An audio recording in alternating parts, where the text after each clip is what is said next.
ഹൈക്കോടതി വിധിച്ച ഇരട്ട ജീവപര്യന്തത്തെ ചോദ്യം ചെയ്ത് ടി.പി. വധക്കേസ് പ്രതികൾ സുപ്രീം കോടതിയിൽ.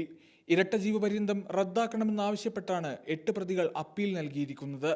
കേസിൽ ശിക്ഷിക്കപ്പെട്ട് ജയിലിൽ കഴിയുന്ന കിർമാണി മനോജും കൊടിസുനിയും ഉൾപ്പെടെ 1 മുതൽ 6 വരെയുള്ള പ്രതികളും CPM നേതാക്കളായ ജ്യോതി ബാബുവും കെ കൃഷ്ണനുമാണ് സുപ്രീം കോടതിയെ സമീപിച്ചിരിക്കുന്നത്. 12 വർഷമായി തങ്ങൾ ജയിലിൽ കഴിയുകയാണെന്നും ഉചിതമായ രീതിയിൽ വിചാരണയുടെ ആനുകൂല്യം ലഭിച്ചില്ലെന്നും പ്രതികൾ ഹർജിയിൽ ചൂണ്ടിക്കാട്ടുന്നു. തങ്ങൾ പറഞ്ഞ കാര്യങ്ങളെ പരിഗണിക്കാതെയാണ് വിധിയിലേക്ക് എത്തിയതെന്നും പ്രതികൾ അപ്പീലിൽ പറയുന്നു. ഗൂഢാലോചന കുറ്റത്തിൽ ഇവർക്ക് വീണ്ടും ജീവപര്യന്തം ശിക്ഷ വിധിച്ചിരുന്നു. അപ്പീലിൽ നടപടിയെടുക്കുന്നതുവരെ തങ്ങൾക്ക് ജാമ്യം നൽകണമെന്നും പ്രതികൾ ഹർജിയിൽ ആവശ്യപ്പെടുന്നു. അതിനിടെ ടി.പി. വധക്കേസ് പ്രതികളെ ശിക്ഷാ ഇളവിന് ശുപാർശ ചെയ്ത ഉദ്യോഗസ്ഥരെ സസ്പെൻഡ് ചെയ്ത് മുഖ്യമന്ത്രി ഉത്തരവിറക്കി.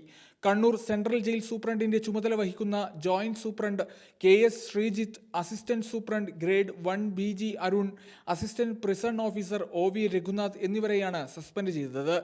4, 5, 6 പ്രതികളായ മുഹമ്മദ് ഷാഫി, അണ്ണൻ സിജിത്ത്, TK രജീഷ് എന്നീ പ്രതികൾക്ക് ഇളവ് നൽകാനായിരുന്നു ശ്രമം. ന്യൂസ് ഡെസ്ക് സുപ്രഭാതം.